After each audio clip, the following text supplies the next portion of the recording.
सरकार और किसानों के बीच कल एक और दौर की वार्ता हुई थी जिसमें तमाम मसलों पर बात हुई। बैठक में सरकार ने कृषि कानूनों पर 1.5 साल तक अमल टालने का प्रस्ताव दिया था। अगली बैठक 22 जनवरी को होगी। बैठक के बाद केंद्रीय कृषि मंत्री ने कहा कि सरकार हर मसले पर उनकी शंका का समाधान करने को लेकर तैयार है। नए कृषि कानूनों को लेकर किसानों का आंदोलन जारी है। किसानों की मांगों पर चर्चा के लिए सरकार और किसानों के बीच वार्ता का अगला चरण बुधवार को हुआ। किसान संगठनों के प्रतिनिधि और सरकारी पक्ष के बीच दिल्ली के विज्ञान भवन में वार्ता हुई। बैठक में 40 किसान संगठनों के प्रतिनिधि थे तो सरकार की ओर से कृषि मंत्री नरेंद्र सिंह तोमर, वाणिज्य मंत्री पीयूष गोयल और वाणिज्य राज्य मंत्री सोम प्रकाश मौजूद थे। बैठक के बाद केंद्रीय कृषि मंत्री ने कहा कि सरकार हर मसले पर उनकी शंका का समाधान करने को तैयार है। हमने विस्तार पूर्वक उन्हें कहा कि कानूनों पर विचार करना है और आंदोलन से जुड़े विभिन्न पहलुओं पर विचार करना है, तो निश्चित रूप से समय तो चाहिए, और समय चाहिए तो वो समय 6 महीने का भी हो सकता है, 1 साल का भी हो सकता है, 1.5 साल का भी हो सकता है। और सरकार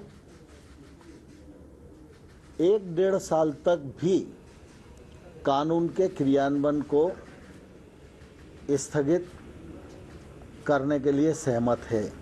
उधर सुप्रीम कोर्ट ने दिल्ली पुलिस की उस याचिका पर आदेश देने से इनकार कर दिया जिसमें प्रदर्शन कर रहे किसानों द्वारा प्रस्तावित ट्रैक्टर रैली पर रोक लगाए जाने की मांग की गई थी। भारत के प्रधान न्यायाधीश S.A. बोबड़े ने दोहराया कि कोर्ट इस तरह के मामलों में दखल नहीं दे सकता है। दिल्ली पुलिस कानून सम्मत कार्रवाई करने के लिए स्वतंत्र है और अटॉर्नी जनरल इस संबंध में अपने अधिकारियों से बातचीत कर समस्या का समाधान खोजें।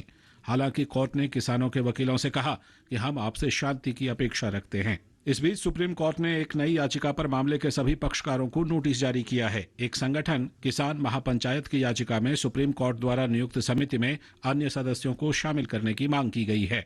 बुधवार को सुनवाई के दौरान प्रधान न्यायाधीश जस्टिस बोबड़े ने कोर्ट की तरफ से नियुक्त समिति के सदस्यों की निष्पक्षता पर सवाल उठाए जाने पर घोर आपत्ति जताई। CJI ने कहा, एक नई तरह की संस्कृति बन गई है जहां बिना किसी आधार के लोगों की छवि को तार तार कर दिया जाता है।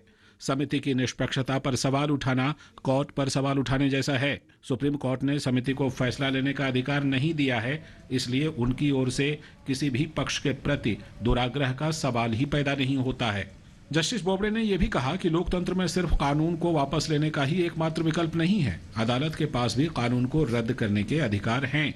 मामला अभी कोर्ट के सामने लंबित है। इस बीच किसानों का आंदोलन जारी है और वो तीनों कानूनों को वापस लेने की जिद पर अड़े हुए हैं। केंद्र सरकार के तमाम मंत्री और खुद प्रधानमंत्री नरेंद्र मोदी बार बार कह चुके हैं कि कृषि सुधार किसानों के कल्याण के लिए हैं और इससे उन्हें फायदा होगा। OP यादव के साथ news night desk, DD news.